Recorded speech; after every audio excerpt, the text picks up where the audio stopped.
Senhor, obrigado por mais um dia. Obrigado por respirar, por estar vivo e pelo dom da vida. Enquanto muitos desejaram acordar, o Senhor me concedeu mais uma vez esse privilégio de estar de pé e seguir em direção aos meus sonhos. Senhor, vai na minha frente e seja o meu escudo, a minha proteção e o meu socorro bem presente na hora da angústia. Quebra todas as barreiras, as armadilhas do inimigo e me faz chegar no lugar do meu propósito.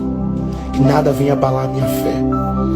Continue acreditando nas suas promessas e seguindo em direção a ela. Abre a minha visão para que eu possa enxergar os lugares que eu preciso permanecer e os lugares que eu preciso sair. Senhor, não permita que eu insista em coisas que não são minhas, mas permita a minha insistência nas suas promessas, nos seus propósitos, em tudo aquilo que o Senhor escreveu para a minha vida. É o que eu te peço, em nome de Jesus.